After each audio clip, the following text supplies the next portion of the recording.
આજે અમે પીટર ઝીરોના વિદ્યાર્થીઓ સ્વચ્છતા વિશે એક ટોપિક લઈને આવ્યા છે, તો આપ સૌ શાંતિથી સાંભળો. આજે હું તમારા સમક્ષ સ્વચ્છતા વિષય પર થોડા વિચારો રજૂ કરવા જઈ રહ્યો છું.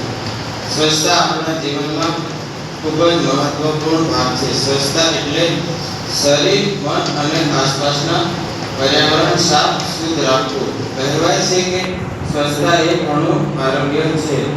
જેમ આપણે સ્વચ્છ રહીશું તો ઘણી બધી બીમારીઓથી બચી શકીએ છીએ.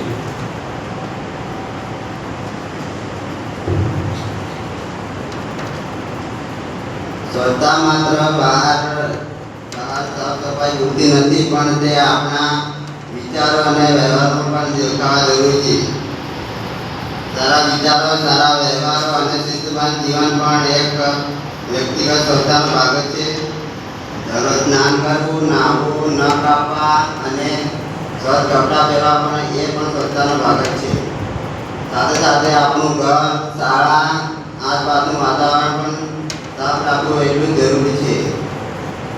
આપણે કચરો અહીંયા જ્યાં ફેંકી દઈએ તો પ્રદૂષણ ફેલાવે છે અને બીમારીનું કારણ બને છે. આપણા મન પર પણ સકારાત્મક અસર કરે છે. જ્યારે આસપાસનું વાતાવરણ સ્વચ્છ હોય છે ત્યારે આપણે વધુ શાંત, ખુશ અને ધ્યાન કેન્દ્રિત રહી શકીએ છીએ. સ્વચ્છ વ્યક્તિને દરેક જગ્યાએ માન મળે છે અને લોકો તેને પસંદ કરે છે. આજના સમયમાં સ્વચ્છતા પર્યાવરણ સાથે પણ જોડાયેલી છે. પ્લાસ્ટિકનો ઓછો ઉપયોગ કરવો, કચરો યોગ્ય જગ્યાએ નાખવો અને પાણીનું સંરક્ષણ કરવું, આ બધું આપણા ફરજ છે. જો આપણે આજે ધ્યાન નહીં આપીએ તો ભવિષ્યમાં ગંભીર સમસ્યા ઊભી થઈ શકે છે.